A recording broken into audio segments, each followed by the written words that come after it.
Muy bien, mis hermanos, hoy vamos a abordar en esta formación el segundo pilar que se llama el perfil del ministro de alabanza. Por lo cual vamos a tomar una de las citas que Pablo ya la tomó en 1 Corintios capítulo 1, versículo del 27 al 29. 1 Corintios 1, 27 al 29. Y vamos a entender sobre perfil. Y ahí vamos a mirar el perfil que el mundo busca y lo que Dios ha escogido. Y eso vamos a entenderlo en este momento. El mundo busca músicos, artistas, los cuales el mundo pueda coger a esa materia prima y transformarla en base a estereotipos, en base a criterios, en base a moldes preseleccionados. El mundo es atrayente y la música de igual manera. Nos brinda fama, fortuna, dinero. Y si no somos pues exitosos, por lo menos somos reconocidos con la música. Es como que una estirpe diferente en la familia. No todos tocan, no todos cantan. Y el que canta quieren que siempre esté cantando en todo evento familiar. ¿Tiene alguna distinción? Ese es lo que el mundo busca. Pero ¿qué es lo que Dios ha escogido para sí en cambio? Esa es la diferencia. Y eso nos aclara con esta cita de 1 Corintios. Dios ha elegido lo que el mundo considera necio para avergonzar a los sabios. Y ha tomado lo que es débil en este mundo para confundir lo que es fuerte.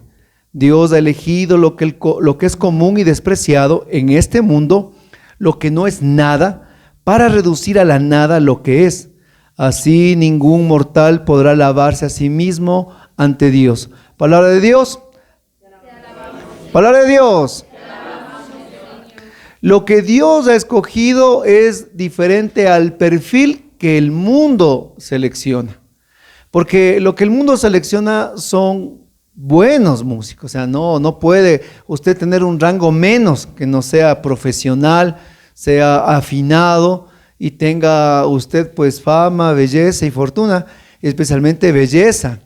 Muchos de los artistas que usted sigue en el transcurso de su carrera musical se van transformando o se van deformando, ¿no es cierto? Y usted mira que se acopla a ese estereotipo que el mundo reclama.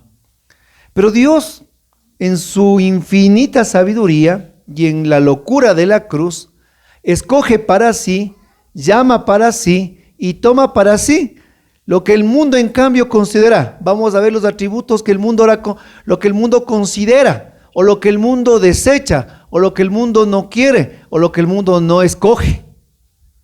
Lo que el mundo ha desechado es lo necio, lo débil, lo confundido, lo común y despreciado.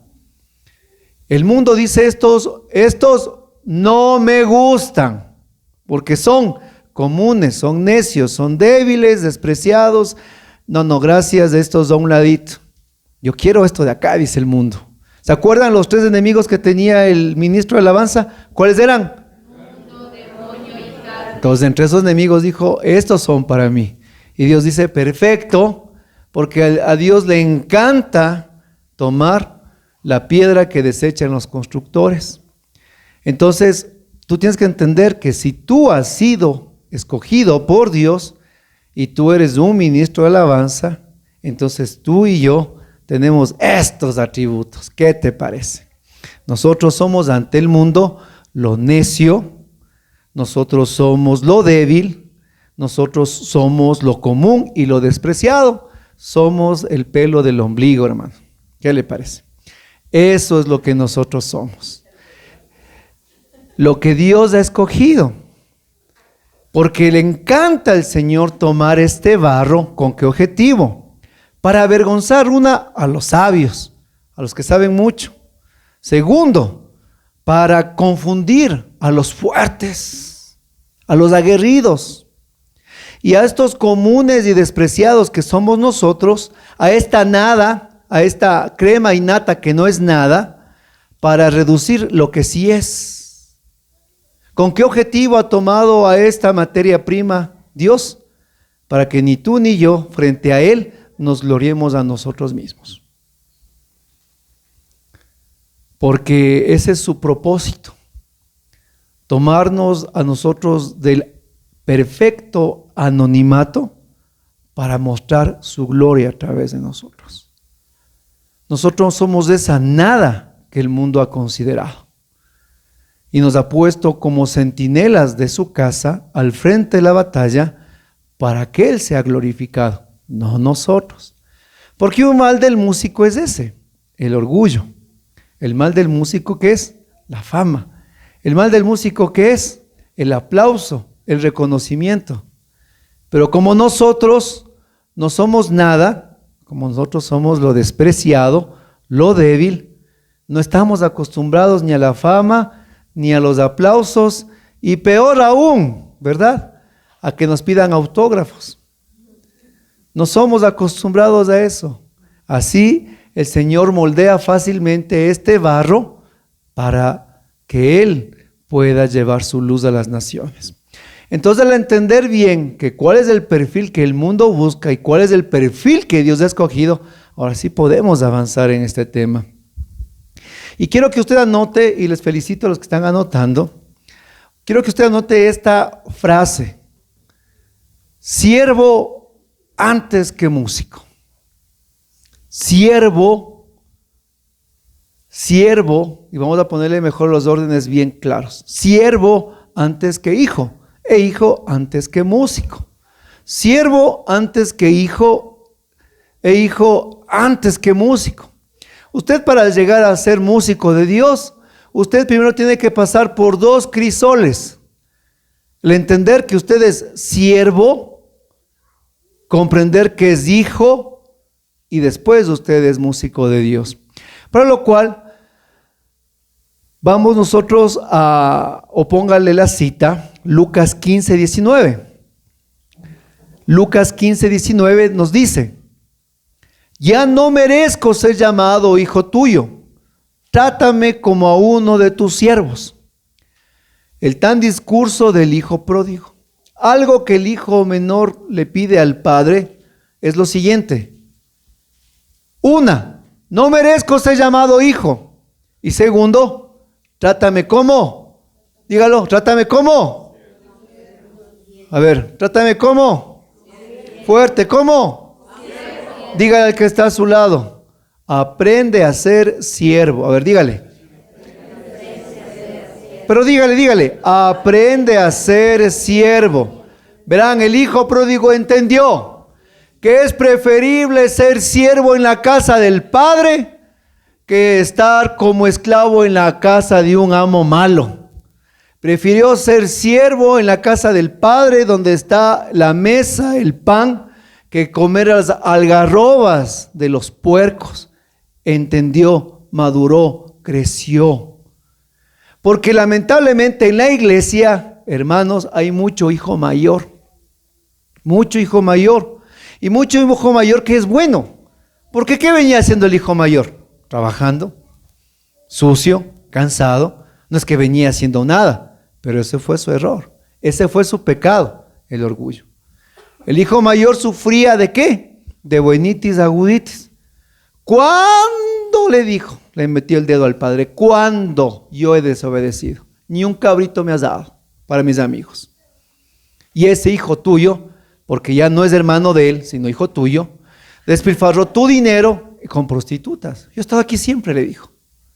Y un problema que tenemos a veces es mucho hijo mayor, mucho hijo, que busca su puesto, busca su lugar, porque son buenos, porque no son malos.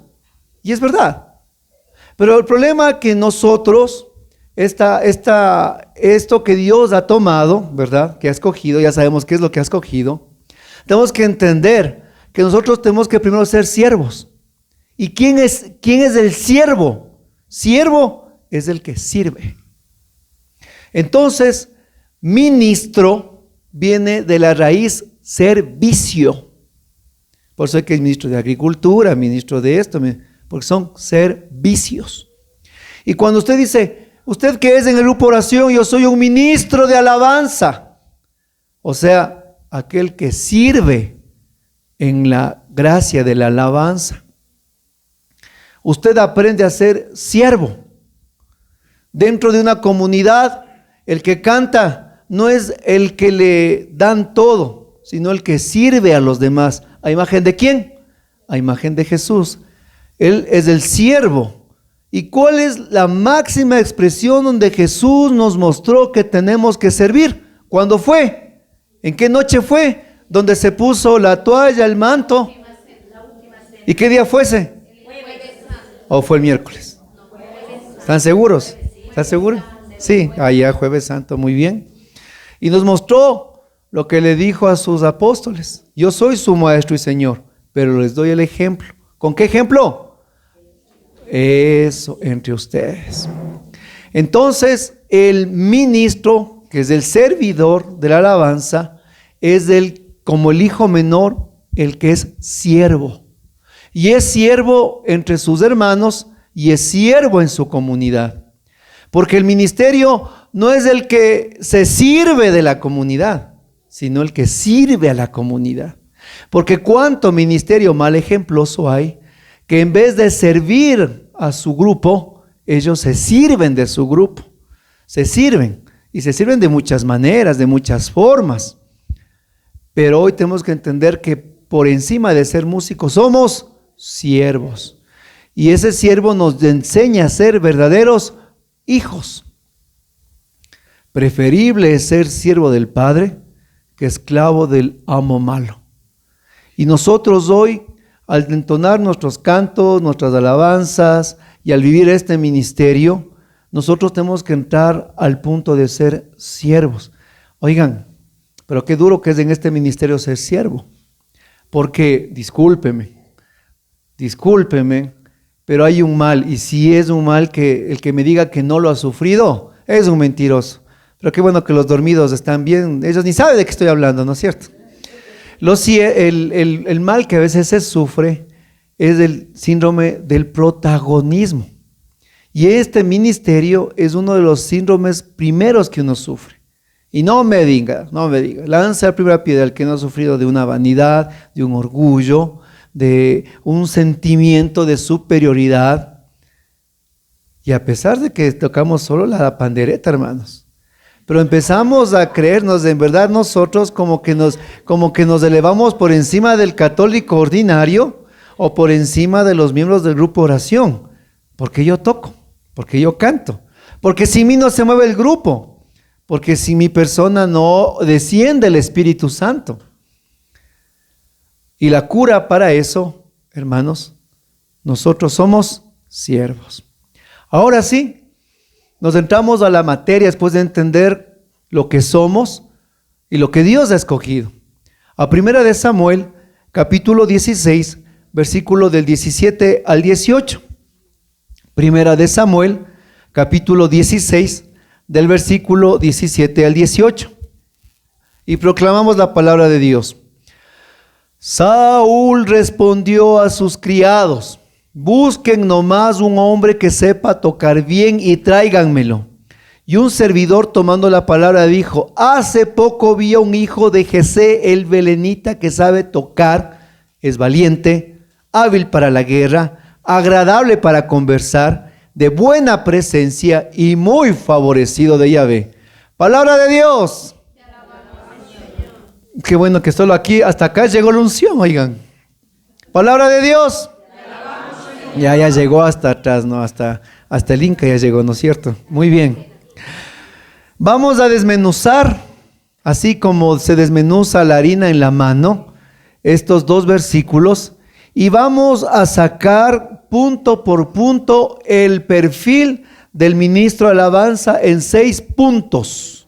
6 puntos los cuales el siervo de Saúl ha mirado cuál es el prototipo del auténtico músico de Dios. Saúl había sido despojado de la presencia de Dios, había desobedecido. Dios le dijo que le iba a quitar el reino, que toda su casa o sus descendientes iban a morir y a salir de ahí.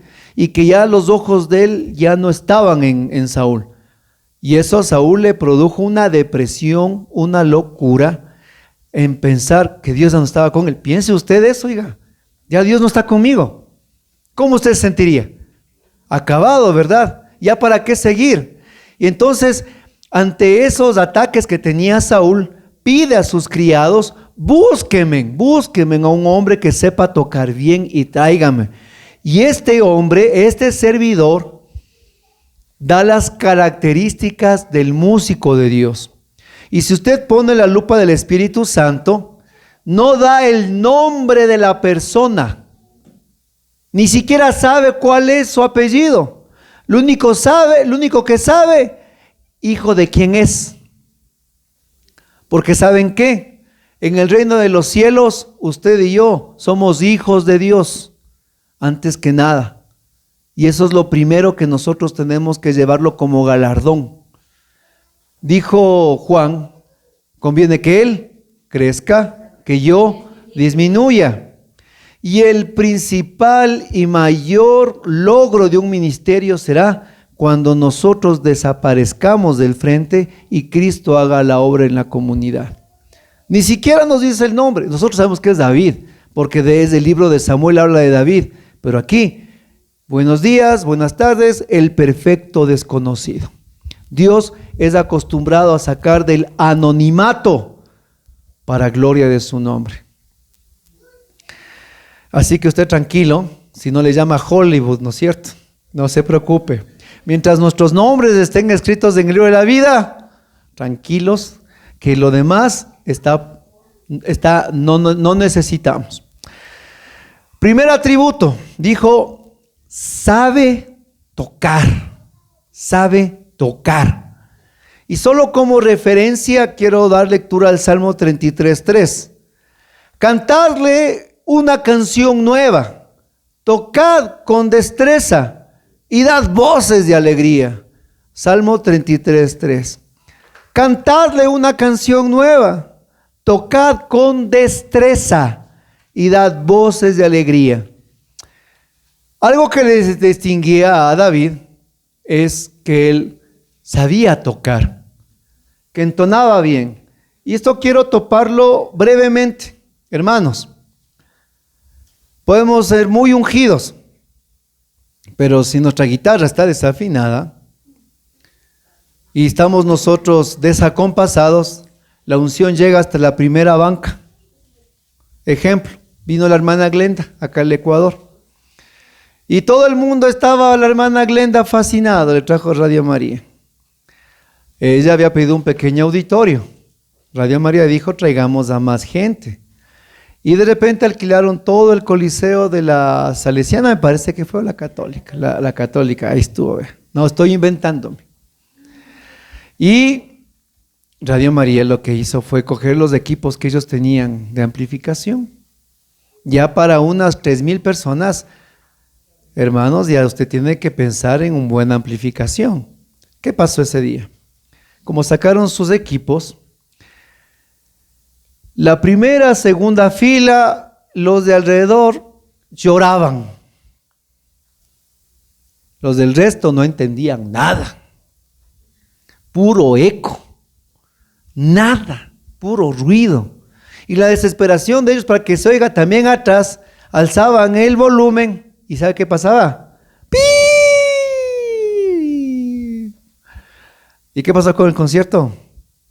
Un fracaso. Pero si estaba la hermana Glenda, pues. Discúlpeme. Pero ante la necesidad nosotros de saber tocar bien, con destreza, tenemos que nosotros trabajar para que la gracia de Dios sobrepase la primera, segunda, tercera y cuarta banca, una buena amplificación, y tú y yo trabajar también en el arte de la música. Sabe tocar bien, dice, ¿verdad? Y si es algo que nosotros sí tenemos que dar un paso a la formación musical. Sí es necesaria, es importante, porque de eso trata nuestro ministerio, pero no lo es todo. Es una parte primordial, desde luego que sí. Pero vamos a mirar que detrás de la buena voz, detrás de la buena amplificación y del buen sonido de nuestros instrumentos, ¿qué existe? Y esto es como decía un preámbulo. Vamos a mirar realmente, la Biblia nos va a hacer entender qué es lo que es saber tocar bien. Les voy a dar 2 citas de referencia para que anoten, o si pueden así coger la Biblia, de una, ¿no? Abrirla con la espada del Espíritu, lo hacen. Éxodo capítulo 4, versículo del 1 al 4. Éxodo 4, del 1 al 4. Moisés respondió a Yahvé: no me van a creer ni querrán escucharme, sino que dirán: ¿cómo sé que se te ha parecido Yahvé? Entonces Yahvé le dijo: ¿qué es lo que tienes en la mano? Un bastón, le respondió. Él dijo a Yahvé: tíralo al suelo. Lo tiró al suelo y se convirtió en una serpiente. Moisés dio un salto atrás. Yahvé entonces le dijo: toma por la cola con tu mano. Moisés la agarró y volvió a hacer un bastón en su mano. Palabra de Dios. Está a decir: ¿y esto qué tiene que ver con la música? ¿No es cierto? Tiene que ver todo. ¿Por qué? Dios le estaba dando a Moisés un instrumento. ¿Cuál era? El bastón. Y del bastón Dios iba a valer para mostrar su poder ante toda una generación. Y la manera en la que el Señor le dijo que ese bastón tiene poder, él le dijo: tírale. ¿Y qué pasó? Se convirtió en serpiente. Eso. Y Moisés se asustó. Pero le dijo Dios, mandato de Dios: agárrale de la. ¿Y qué hizo Moisés? Solo los 2 hermanos, bien, el resto. Déjeme ver los 10 mandamientos, dice. Ahí no está, por si acaso. Y otra vez se volvió. Muy bien. Verán, hermanos, les voy a mostrar cuál es la vara de Moisés a ustedes ahorita. Esta es ahora su vara, mi hermano. Esta es la vara de Moisés. Y Dios a usted le ha dotado. Esta es la vara que Dios le ha dado. Y con esta vara que el Señor le ha otorgado, con esta vara es para entonar alabanzas, pero para dar misilazos al reino de las tinieblas. Tiene poder la música de Dios, tiene un poder indescriptible que rompe los corazones, que sanan las heridas, que levantan las depresiones, que elimina el odio, que a través de la música de Dios, del poder, desciende el Espíritu Santo. El pueblo puede entrar en la presencia de la oración. La gente llega a la conversión. Usted tiene la vara de Moisés. Hasta ahí todos estamos chéveres, ¿verdad? Pero cuidado, que ese poder es un poder que no tiene que dominarte. ¿Por qué? Porque se hizo serpiente y Moisés asustó. Y aquí, músico de Dios, tienes un problema. ¿Es un poder que te domina o es un poder que le dominas? Y va a decir en 1 Corintios capítulo 14 que siempre el don espiritual está por control del profeta, dice. Jamás por encima del profeta. Siempre usted tiene el control del don que Dios a usted le ha otorgado. Por eso dijo: cógele de la cola, agárrale del rabo, porque tú tienes el control sobre el don que yo te he dado a ti, Moisés. No te domina a ti. No le tengas miedo, agárrale. Y cuando le agarró, otra vez hizo palito, pues oigan. Hermanos, la música que usted toca, la alabanza que usted lleva, es un poder tremendo, pero es un poder que no te puede dominar. Es un poder que no te tiene que dominar, sino que tú tienes que dominar. Tú tienes que ejercerlo con maestría. Tienes que ejercerlo con arte, tienes que ejercerlo con conocimiento, Pero cuando tienes que dejar la guitarra a un lado, tengo que dejarla. Cuando sabes que no depende tu vida de fe de estar tocando música, lo dejas de un lado.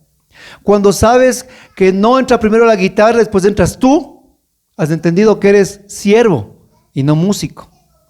Cuando no sientes que vales por lo que cantas y tocas, sino por lo que tú sirves a tu comunidad. Tú estás dominando el don espiritual. Porque no me conocen a mí por lo que toco o por lo que canto, sino por lo que sirvo y amo a los demás. Y el gran error que está cayendo en la renovación es esa. Vamos a elegir servidor. Póngale al hermano que canta lindo de servidor. No tienen, aunque suene feo, en nuestras comunidades, no tienen que conocernos por el talento o por el don, sino por cuánto amamos y por cuánto servimos. ¿Sí está claro? Así que mi hermano, ahora se vuela a Éxodo 7, 8, 24. Éxodo 7, 8, 24. El Señor le dijo a Moisés y a Aarón: si el faraón les pide que hagan un milagro, le dirás a Aarón que tome su bastón y que lo arroje al suelo ante el faraón, para que se convierta en una serpiente. Moisés y Aarón fueron a ver al faraón e hicieron lo que el Señor había ordenado. Aarón arrojó su bastón al suelo delante del faraón y de sus funcionarios, y el bastón se convirtió en una serpiente. El faraón, por su parte, mandó llamar a sus sabios y magos, los cuales con sus artes mágicas hicieron también lo mismo. Cada uno de ellos arrojó su bastón al suelo y cada bastón se convirtió en una serpiente. Pero el bastón de Aarón se comió los bastones de los sabios y magos. A pesar de eso, el faraón se puso terco y no le hizo caso, tal como el Señor le había dicho, palabra de Dios. Te alabamos, Señor. Me toca poner en 1.5, ¿no? Hermanos, tiene poder la alabanza, tiene poder el don espiritual. Pero ¿saben qué? ¿Saben quién? Y eso quiero que usted entienda bien. ¿Saben quién también sabe que la música tiene poder? El enemigo, que Dios reprenda, el pisoteado. ¿Saben por qué? Porque él era uno de los músicos del cielo. Su primera función antes de que salga el rabo y los cachos, era estar también cantando, hermanos, la gente acalaba al Señor arriba. Él también cantaba a las de arriba, a las de abajo, moviendo de lado a lado. ¿No es cierto? En el cielo cantaba las mejores alabanzas. Pero un día se le chisporoteó y dijo: ¿para qué cantarles acá? Si pueden cantarme a mí, dijo, ¿no es cierto? A mí cántenme, a mí alábenme. Porque se llenó de orgullo, de vanidad, de soberbia. ¿Para qué los cantos a Dios si mejor yo soy más hermoso? Entonces, el enemigo sabe cuál y cuánto es el poder de este ministerio. Y el enemigo no crea, el enemigo toma y desfigura lo que es de Dios. Y ha tomado la música para sí mismo, la ha desfigurado, y él sí ha agarrado con todo el poder para que el mundo sucumba ante la música. Porque ¿saben qué? Usted está tranquilo, ¿no? Manejando, caminando en el bus, en el metro, pasa por la calle. De repente una canción le sonó en el oído. ¿Y sabe qué provocó en usted? No se fue con el DeLorean en el tiempo, hermanos. Pero la mente sí le llevó corriendo. La mente es increíble. Usted escucha música y le traslada, le lleva al sitio, al lugar, a la hora, con la persona, el momento que vivió. Y siente usted los mismos sentimientos que hace 10, 15 años. Solo escuchando, solo oyendo. Porque ese poder tiene la música sobre nosotros. Yo tengo un hermano en Cristo que él decía que ponía la música para tomar y sabe que la parte que más le dolía, esa la repetía 5, 6, 7 veces ahí mismo para que más le duela. Porque la música tiene un efecto en nosotros tremendo. Nos puede arrancar y llevarnos a la melancolía. Nos puede arrancar, nos puede llevar al llanto. Porque esa es la música, ese poder tiene. Y el enemigo, que es usurpador, quiere hacer creer que tiene más poder. Por eso es que lanzó. ¿Cuántas serpientes lanzó? ¿Cuántas lanzaron los magos? ¿Cuántas? A ver, ¿cuántas serpientes fueron? Lea atrás del texto. Hijo de mi hermano. ¿Cuántas fueron? 4 dicen por acá, es la versión extendida. ¿Cuántas?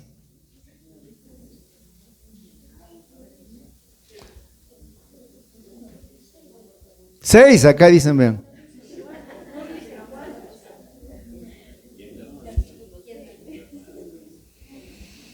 No, a ver, lea, leyó, ¿me miró? Eso. Pero sí dice en el versículo 12 lo siguiente: cada uno de ellos, está hablando en plural, arrojó su bastón al suelo y se convirtió en serpiente.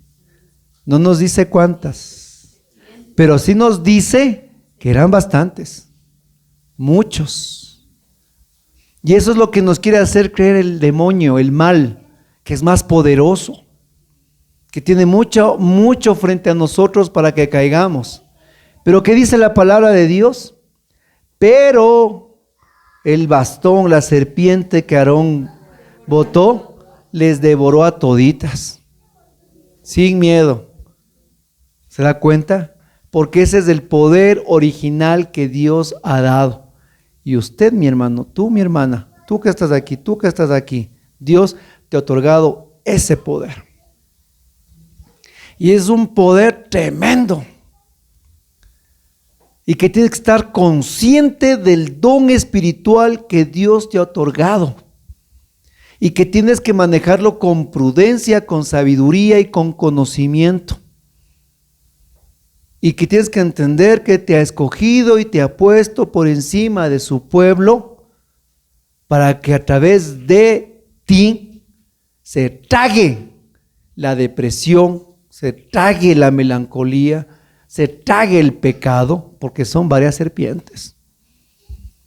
Y ese poder tiene la música de Dios, para que vaya sanando el corazón del ser humano de tal manera que después, que cuando la gente escucha la alabanza, ya no recuerde, como decía Pablo, el karaoke, las mujeres, la escopolamina y tantas cosas que le pasó con esas serpientes, sino que ahora sea el poder de Dios en su corazón.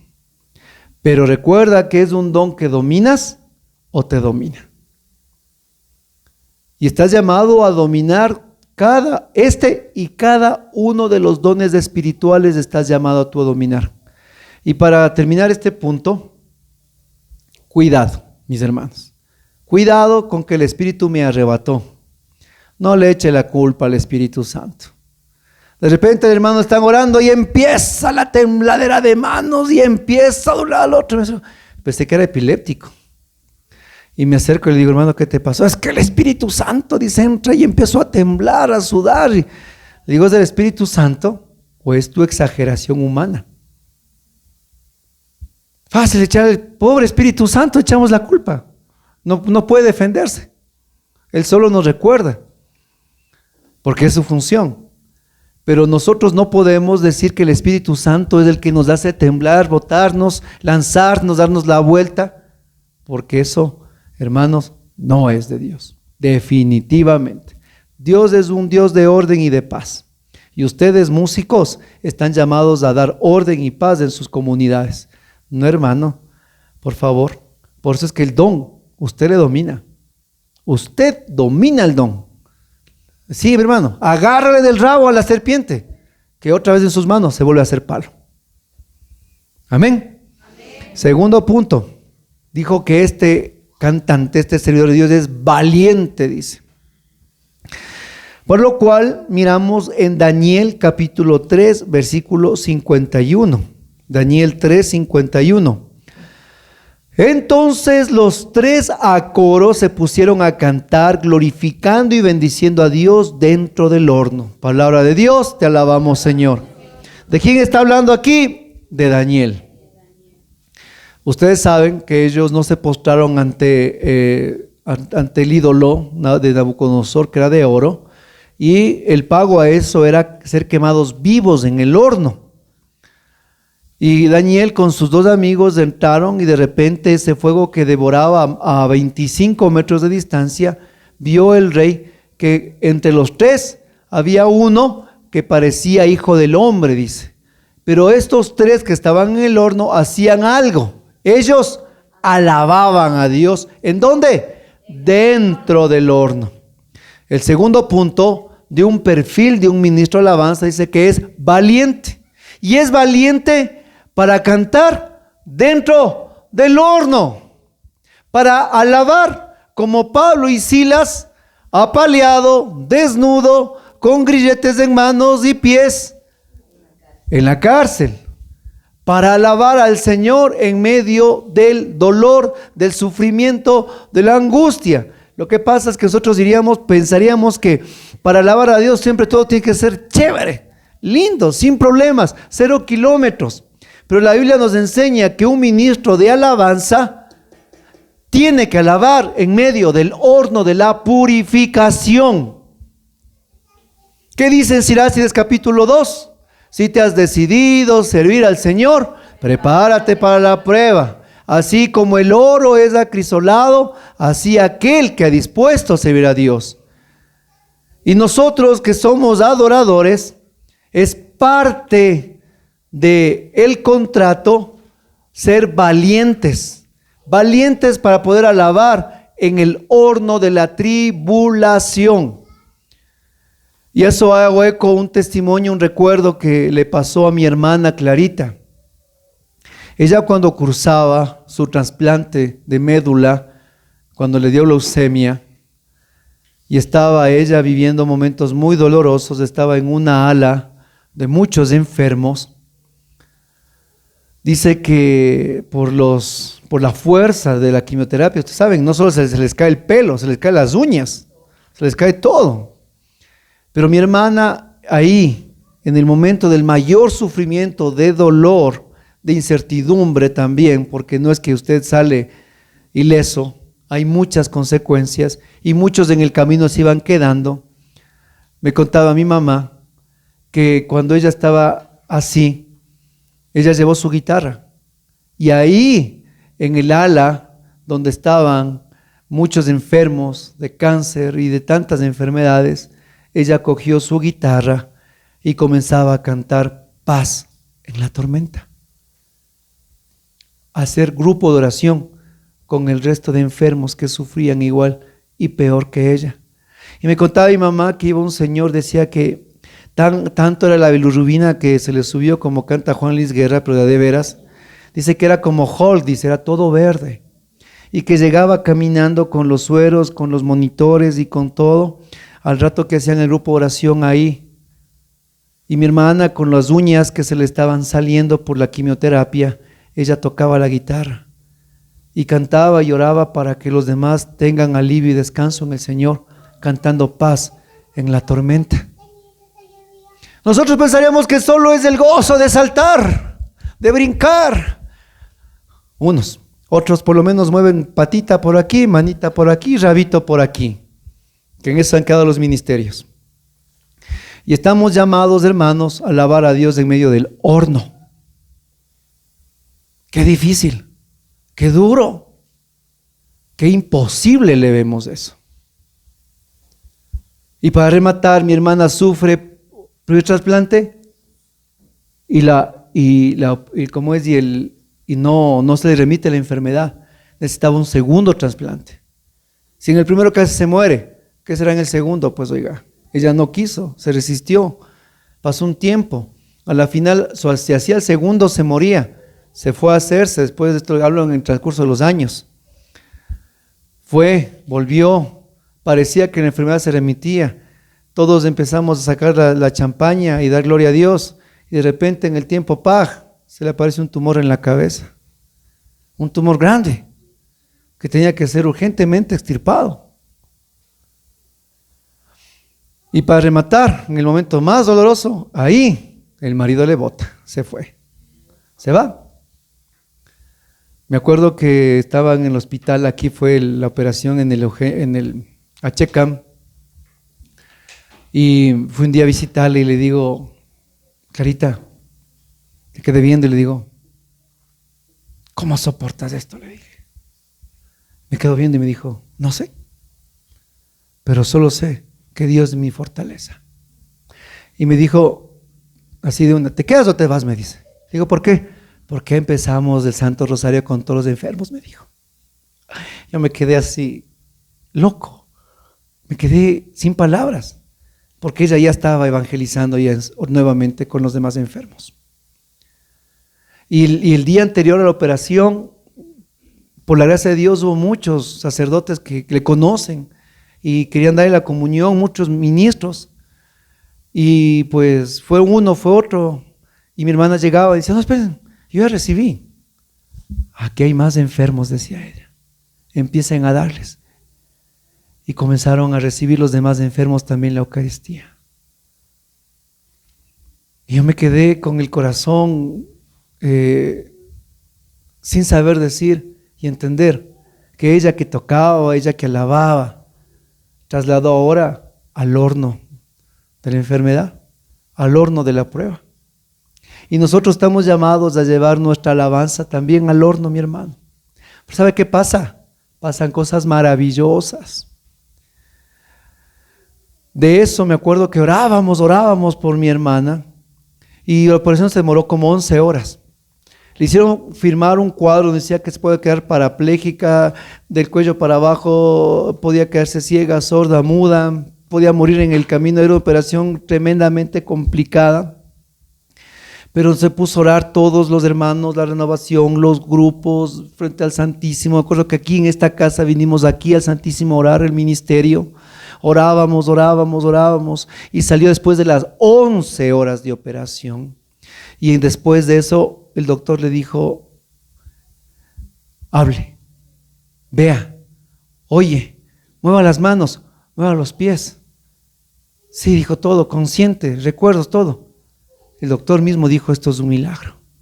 Y al segundo, a lo que salía del quirófano, dijo, lo que pasa es que tenía un batallón orando, dice mi hermana, un batallón intercediendo. Bendito sea el Señor. Porque alabar a Dios, a veces claro que es lindo en nuestras comunidades, en un concierto, pero en el dolor, en el sufrimiento, en la crisis, en medio de la persecución, en medio de la depresión, en medio de la angustia, porque ahí es donde, hermanos, empiezan a gestarse los milagros, porque esa alabanza tiene un poder tal en nuestras vidas que nosotros somos los primeros en ver al enemigo derrotado. ¿Se acuerdan con Josafat? Fueron los cantores los primeros que miraron al enemigo ahí, aniquilado. Y ese poder tiene la alabanza. Así que, hermanos, no tengas miedo si tenemos que cantar en el horno. Gloria a Dios. Gloria a Dios. Tercer punto, es hábil para la guerra. Por lo cual, el Salmo 144.1 nos ilustra. Salmo 144.1. Bendito sea el Señor mi roca, que adiestra mis manos para la guerra y mis dedos para la batalla. Repito, bendito sea Señor mi roca, que adiestra mis manos para la guerra y mis dedos para la batalla. Haga así, mi hermano, las manos. Esas manos que tocan la guitarra. ¿Sí ve? A ver, no baje la mano, haga así. Va a repetir conmigo fuerte.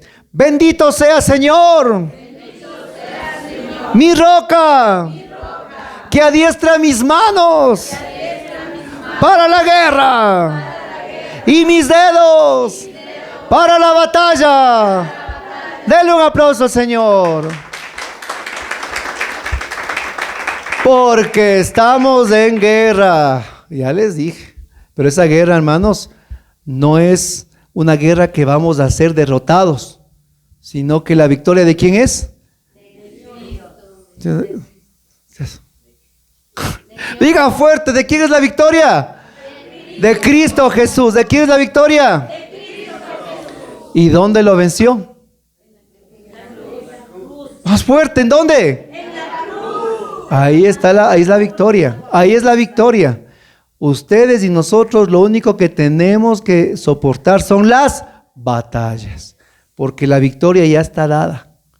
O sea, la guerra ya está vencida. Lo que nosotros tenemos lo único que es soportar las batallas. Pero para eso nos ha dado la habilidad. Y cuando usted coge la guitarra, o la pandereta, o la maraca, o lo que sea, hasta el pito, mi hermano. Ese momento empezó la guerra, empezó la batalla y empezó la unción. Entonces, les voy a contar un sueño que yo tuve. Hace mucho tiempo Dios me regaló. Y lo tuve que discernir en oración para compartirles a ustedes sobre este punto. De repente sueño que estaba como un lugar como este. Unas paredes levantadas a la izquierda, otras a la derecha, grandes. Y largo, un pasillo largo. Y me acerco a la pared y cada pared tenía algo interesante. Tenía una especie como de vitrinas de cristal, que desde el suelo hasta el techo, en cada vitrina estaba una espada de este porte, de doble filo, pero todas diferentes. Unas de oro, otras de plata, otras con diamantes, otras con empuñaduras. Eran unas bellezas de espadas. Así, por todos lados. Era increíble, un montón. Y mientras veía y caminaba, te escucho una voz cavernosa, jactanciosa, orgullosa, que dice, duro, mira, dice, mira, sí, mira, estos son mis trofeos, dice, las espadas. Yo seguía caminando y veo que del cielo una luz baja y veo una columna de mármol y veo otra espada así de doble filo idéntica, pero yo sabía que esa era la mía. Me le cojo así, ¡plá! Le cojo y de repente, así son los sueños, ¿no? Pero Dios da unos sueños épicos, oigan. ¡Ta! Como decir los anillos más o menos, oigan. Unos gigantes, unas sombras gigantescas se abalanzaban encima mío y otro tenía la espada para luchar. Y me desperté, hermanos, con el corazón como locomotora. Y esto dije yo, y esto dije yo, y esto. Me puse a orar en la palabra. Señor, revélame, porque fue algo impactante. Y el Señor me reveló en el grupo de oración una noche con la carta a los Efesios. Y usted ya se imaginó más o menos, ¿verdad? ¿Qué nos dice San Pablo? ¿Que con qué luchamos? ¿Cuál es lo que tenemos en la mano? La espada del Espíritu. ¿Sí saben qué cita es? No me digan ahí. Efesios 6. A ver, ¿quién me lee rapidito? Efesios 6, Nuevo Testamento. A ver, quiero un atrevido que encuentre. Es la armadura del Espíritu.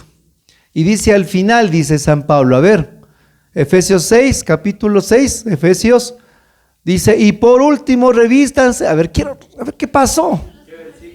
Eso mismo, quiero que usted le busque ahorita. A ver, dígale, hermana. Venga acá, que salga en cinta, ¿verdad? Venga. Duro. No se fijen en sí, si son vigilados o si ganarán consideración, pues ustedes son siervos de Cristo que hacen con gusto la voluntad de Dios. Hagan su trabajo con empeño por el Señor y no por hombres. Ya, espérese. Todo esto está hermoso, pero acá va la cita. Acá y ya, 6:16. Diga, 6:16. Acá. Efesios 6:16. Tengan siempre en la mano el escudo de la fe y así podrán atajar las flechas incendiarias del demonio. Por último, usen el casco de la salvación y la espada del Espíritu, o sea, la palabra de Dios. Palabra de Dios. Siéntese. Un aplauso a la palabra de Dios. Pero no aplauso aguado, fuerte, hermanos, eso. Efesios 6:16 y nos habla todo ahí de la real armadura espiritual. No vamos a discernir todo eso, porque ese es motivo de otra predicación cuando inviten en sus grupos, ¿no es cierto? Sino que es la espada del Espíritu. ¿Y qué dice San Pablo? Que en la batalla que estamos, tomemos el casco, tomemos el escudo, el cinturón, el calzado, y por último, ¿qué dice? La espada del Espíritu, que es la palabra de Dios. Entonces miro eso, leo lo que dice en Efesios y el Espíritu Santo me revela en mi corazón que eran esas espadas en vitrinas y esa voz jactanciosa que dice: esos son mis trofeos. Este es el discernimiento. Y esto es para ustedes, especialmente para los dormidos, que es, no, tranquilos, no rezan, a ver, no hay ningún dormido, es por molestarles nomás. Sí me gusta molestarles. Bueno, ¿qué es esa espada? Es tu don espiritual. Dios te ha otorgado a ti una espada espiritual que es tu don y tu carisma. Y tú tienes una espada. Tú tienes para el combate espiritual. Dios te ha otorgado. Y va a decir en los Hebreos que es la palabra de Dios como una espada de doble filo, que atraviesa lo más íntimo del hombre, donde se divide el alma y los tuétanos, haciendo un discernimiento espiritual, y ante su luz ningún mortal puede esconderse. Eso es lo que Dios te ha dado, es lo que Dios te ha otorgado, lo que Dios me ha dado.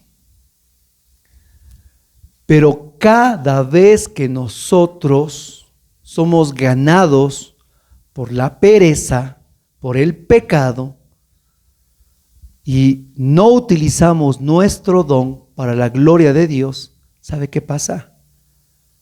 Nuestro don espiritual se hace en trofeo del diablo. Se pone ahí y me decía: estos son mis trofeos. Pero esa voz descarada, estos son mis trofeos. Porque si nosotros viéramos espiritualmente, aquí nosotros nos veríamos con cascos, nos veríamos con vestiduras, con espada, con cinturón, con calzado, con capas, hermano. Nos veríamos como príncipes, pero armados de la cabeza a los pies. Y la espada por la que tenemos nosotros que luchar en el reino de Dios, que es nuestro don espiritual. Cada vez que usted dice no, cuando usted le llaman a orar, a usted a orar, cuando yo me refiero a usted a dirigir la alabanza.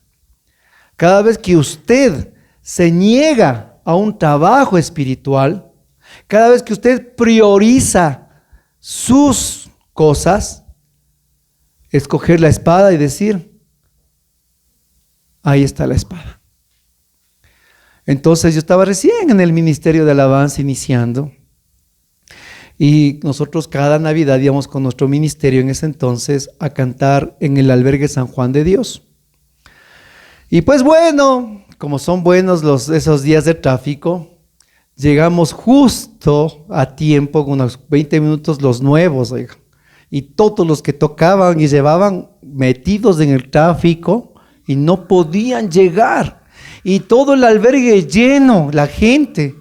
Y nosotros, como supuestamente éramos ministerio de música, yo tocaba, hermanos, ni la pandereta, yo pues oiga, ni el pito, como les digo, ¿no?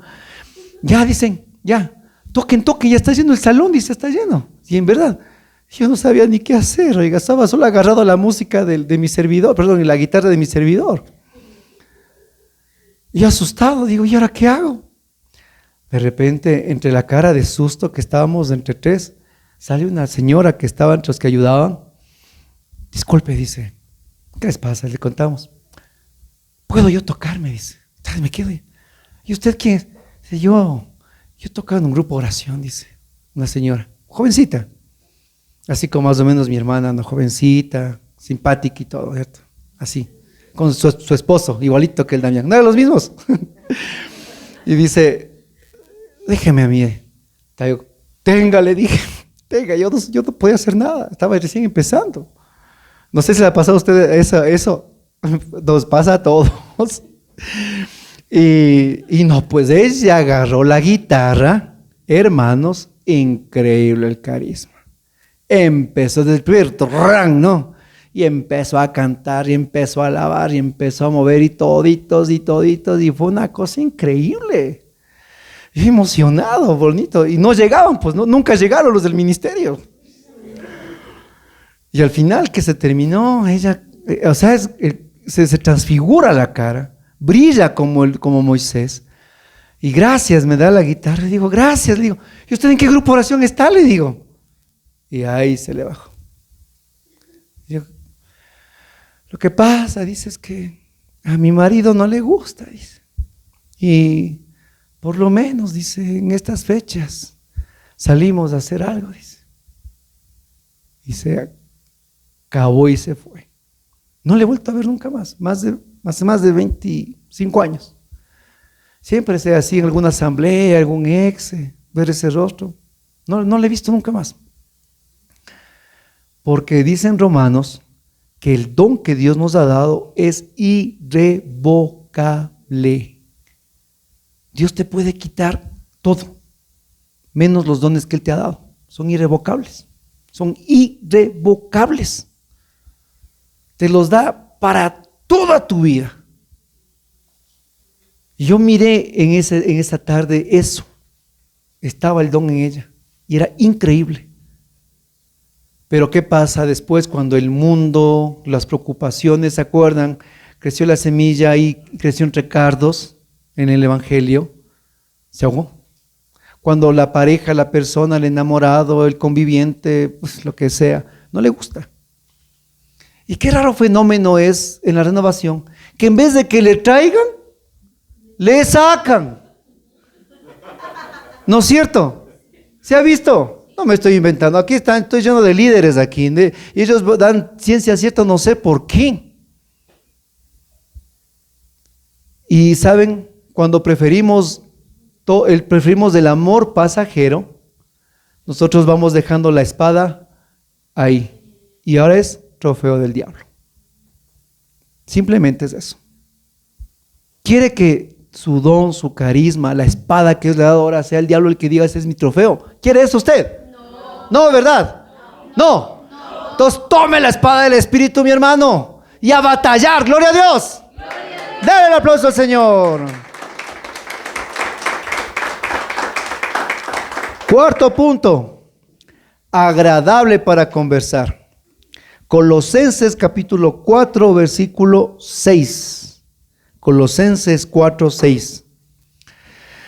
Que vuestra conversación sea siempre con gracia, sazonada como con sal, para que sepáis cómo debéis responder a cada persona. Wow, ¿no? Palabra de Dios. Te alabamos, Señor. Dice que el ministro de alabanza, sí, sabe tocar, es valiente, es aguerrido. Todos estos atributos, pero maravillosos. Pero ahora viene uno en el que usted y yo tenemos que vivir diariamente. Agradable para conversar. En pocas palabras, un ministro de alabanza no es un troglodita, hija. No es una persona huraña que está. ¿No es cierto? ¿Sabe por qué? Porque usted, cuando usted está aquí, mi hermano, usted es un heraldo del Evangelio. Y la gente le va a mirar a usted como un referente de Dios. Usted es el referente de Dios para muchas personas. Yo pensé que solo era tocar el santo, santo tú eres. No, mi hermano. Usted es el referente de Dios. Y la gente busca en ti la respuesta que ellos necesitan. Y tú necesitas ser agradable para conversar. Necesitas pedirle a Dios el don, como dice aquí, que su conversación sea con gracia, sazonada como la sal, y que sepan a cada persona decir lo que necesitan. Ese es un don del Espíritu. Oigan, qué cita, ¿no? Qué interesante. Que cuando se acercan donde mi hermana, donde mi hermano, oye, qué chévere cuando hablas con el Damián, ¿no? Qué chévere cuando hablas con Roberto, siempre te deja algo bonito, algo interesante. O digan, yo ya se asomó el Roberto, ya escóndase. No es cierto. Que digan, ¿qué tiene este hermano? Qué bonito que siempre hablar con él. Siempre te deja algo especial en el corazón. Siempre te deja con algo que te da ganas de seguir adelante. Y no porque tú estás ese rato sacando el fariseo interior, ¿no? Sino porque tú vives y tú das lo que abunda en tu corazón. ¿Y qué abunda? La palabra de Dios. Y lo que habla tu boca es lo que abunda en tu corazón. Por eso es que ustedes, ministros de alabanza, tienen obligadamente que ser esos heraldos de Cristo. Yo me acuerdo, para pasar al siguiente punto, un seminario de vida en el Espíritu. Mi hermana tocaba antes de que se enferme, se llenó en la parroquia, y estaba un señor, y nos tocó la predicación, el pastoreo, como siempre, ¿no? Ya para nosotros eso es algo común. Se sentó, la pregunta, llegó donde él, y la pregunta que le hizo fue, discúlpeme, ¿cómo es su vida? ¿Cómo es su vida?, le dijo. Porque le veo a usted tocar, le veo a usted predicar. Quiero que me diga cómo es su vida. Oigan, no es solo cantar, también nuestra vida tiene que reflejar al Dios que cantamos. Así que, como dice San Pablo, que sus conversaciones sean con sal. ¿Y la sal en la sopa cuánto es? ¿Poco o mucho? Lo justo, pero por lo general siempre es poco. Puede ser el mejor agua, papa, zanahoria, se le fue la mano en fideos, puso demasiado, ¿qué más? Ajo, puso demasiado cebollas, no pasa nada. Pero se le va la sal y es asqueroso, ¿verdad? No, ¿cómo usted una sopa salada? A ver qué pasa. Ahí deja botando.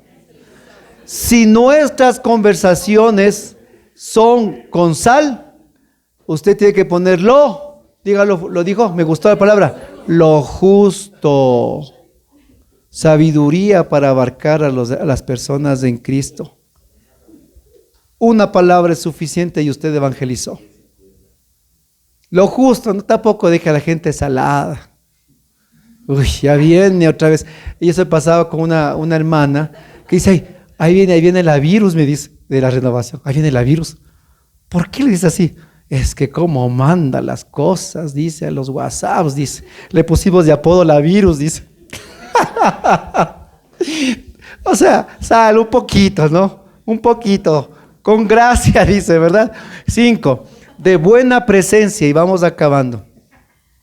Primera de Samuel 16:7. De buena presencia, Primera de Samuel 16:7. Pero el Señor le dijo a Samuel, no te dejes impresionar por su apariencia ni por su estatura, pues yo lo he rechazado. La gente se fija en las apariencias, pero yo me fijo en el corazón. La buena presencia, no solo estamos hablando de que usted vaya al servicio bien peinado, bien lavado los dientes, con un buen terno, un buen zapatos, pero usted es un diablo con patas. No estamos hablando solo de una apariencia física. Estamos hablando en los términos de Dios. Y Dios dice, no te impresiones por la apariencia, porque yo me fijo en el corazón. No es la estatura, yo los he rechazado. El hombre fija las apariencias, pero yo fijo el corazón. Aquí hablamos de una buena presencia, de un olor espiritual. Una buena presencia en la que nuestra vida refleje el amor del Dios que estamos cantando. Tenemos, mis hermanos, que vivir lo que predicamos. Tenemos que vivir lo que cantamos. Tenemos que vivir lo que adoramos. Eso es lo que tenemos que vivir, porque es lo que Dios se fija. Dios se fija en el corazón, ni los ojos azules, ni los cabellos dorados, ni la cintura 90, 60, 90. Lo que Dios se fija es en el corazón. Y nuestro corazón es el que tiene que ser la mejor apariencia frente a Dios. El reclamo en Apocalipsis dice, tienes fama de estar vivo, pero estás muerto. Y nosotros podemos aparentar, hermanos, una pulcridad, podemos aparentar un manejo, podemos aparentar mucho conocimiento, pero estamos muertos por dentro. Hermanos, que esa buena presencia sea la del corazón. Aunque vayamos con el mismo pantalón roto, como una vez nos escriben en el canal, que por qué siempre estamos con la chompa negra, nos dicen. Que por qué siempre la chompa negra, hermano, dice, ¿acaso ustedes tienen algo? Y me preguntan aquí, ¿por qué ese comentario? Es porque es la única que tengo, le digo. Ella está viendo ya algo ya subliminal. Digo, es la única que tengo, les digo, la mejor que tengo, ¿qué puedo hacer? Les digo, hermanos, aunque sea lo mismo que tenemos, no importa. Lo importante es lo que está aquí adentro. Y eso es lo que tenemos que buscar. Y nosotros somos los primeros interpelados frente a la comunidad y frente a Dios. No sé si a usted le ha pasado, a mí sí me ha pasado. Cuando yo no estoy en gracia de Dios y cojo la guitarra, yo me siento un mentiroso.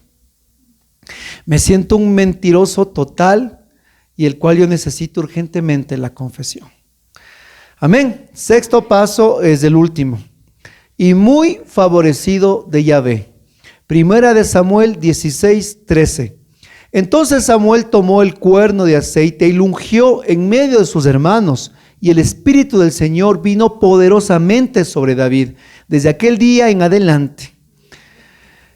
El último punto, miren, todos los otros puntos son buenos, son importantes, son valiosos, valen la pena, los estudiamos, los trabajamos, queremos llegar a ellos. Pero si este punto tú y yo no tenemos, entonces esto es lo que nos distingue de los mariachis, oiga. Esto es lo que nos distingue de los tríos, esto es lo que nos distingue del músico que canta en las fiestas, favorecido de Dios. ¿Qué dice aquí? Samuel ungió aceite sobre la cabeza de David. Hermanos, tenemos que nosotros orar, clamar, vivir y trabajar sobre hermanos, y anhelar la unción. La unción es algo que nos da el Espíritu Santo, donde el poder de Dios se manifiesta en medio de la asamblea. La unción. Y la unción que te he depositado a ti no es la misma que te ha dado a ti, ni te ha dado a ti. ¿Por qué? Cuando usted tiene una cascada, usted puede coger la mano y saca un poco. Usted metió un vaso, saca vaso lleno. Usted mete, ¿qué? Un container y el container se llena. Usted es el único que da la capacidad de cuánta unción tiene su corazón. Eso significa la apertura a Dios. Entonces yo estaba en la fila del banco y estaba leyendo un libro de los matrimonios. Y un momento dice, cierra el libro y ora al Espíritu Santo para que tengas más sensibilidad a su amor. Esta es una cola horrorosa. Yo cerré el libro. Dije, Espíritu Santo, pero así, o sea, de una le dije, Espíritu Santo, yo, dame más sensibilidad de tu amor, le dije. Déjame escucharte, déjame amarte. Y empecé a pedirle así, no, déjame ser sensible. Ahí me contesta, me habla, me dice, me responde a mi corazón. Y me siento que me dice, ¿cómo me pides ser sensible a mí si eres un insensible? Pero así fue, eres un insensible a la persona que está junto a ti. Como buen mudo me quedo con los ojos abiertos, ¿no? ¿Quién está más cerca a mí? Pues, oiga, eso, 20. Pasada el año, mi hermana, mi esposa, es la persona que está junto a mí. Me reclamó, me pide sensibilidad. Si eres un insensible, me dijo, ¿a quién está al lado tuyo? ¿Sabe qué hice? Encargué el puesto y me fui afuera. Llamé por teléfono a mi esposa y le pedí perdón ese rato. Y le pedí perdón, le dije, discúlpame por ser insensible. por no comprenderte, por no amarte, por no ser la persona que tengo que ser contigo. Porque estamos sirviendo, pero yo tengo que amarte más en el amor de Dios. ¿Y cómo nosotros podemos atrevernos a cantar a Dios? Si somos así, oigan. Decía un predicador, si usted sale de su casa carajeando a la esposa, no es digno, decía, ni de cantar ni de predicar, decía él. Y es verdad. Pedimos sensibilidad, pedimos Espíritu Santo, pero somos unos mal genios. Se nos va. Y el Señor dice, yo no puedo habitar en un corazón insensible. Me pides más de Espíritu Santo, me pides más sensibilidad, me pides más de ti. Entonces hacer con el que está a tu lado. Y aquí, como somos laicos, empiece por la esposa, empiece por los hijos. Si es soltero, empiece con los papás. Y ahí nosotros podemos recién empezar a decir, Señor, dame más unción, dame más de ti. ¿Se dan cuenta? Y terminando este último punto, que hay mucho en lo que tejer, pero ya tengo que terminar. Tenemos que pensar una cosa. Este ministerio, tu vida de fe, no, a ver, y anótelo, no es un voluntariado. Yo no sé qué les pasa a estos carismáticos actuales que me están diciendo, es que en este voluntariado que estamos, es que en este voluntariado que vamos, es que en este a ver. No, mi hermanito, aquí usted no vive un voluntariado. Entonces, hermano, usted vive un llamado. Porque el voluntariado es cuando yo tengo tiempo, cuando yo tengo disposición, cuando mis horarios se ponen en línea, cuando tengo disposición, ganas, desperté de buen genio. Una hermana me dijo, hermano Rubén, hoy tengo ganas, aprovechame. ¿Y en qué? Le dije. ¿Y en qué quiere que aproveche? Le digo. Y cuando no tenga ganas, ¿qué hago? Le digo. ¿No es cierto? Ahí seguidito ustedes, ¿no? Es que así me dice, ¿qué voy a hacer? Aproveche, hoy tengo ganas. Coja la escoba, le dije, vaya. Hermanos, por favor, no vivimos un voluntariado, sino un llamado. Aquí en el llamado la cosa cambia. ¿Quién nos ha llamado? Dios. Diga su nombre. Jesús. ¿Quién es Él? El rostro del Dios invisible. ¿Quién nos ha llamado? Dígalo. Jesús. ¿Quién te ha llamado? Jesús. Más fuerte, ¿quién te ha llamado? Jesús. Él, y no lo olvides. Él te ha llamado. Y tú, mi hermano, tienes que entender que el llamado es el sello de garantía que va a marcar nuestras vidas.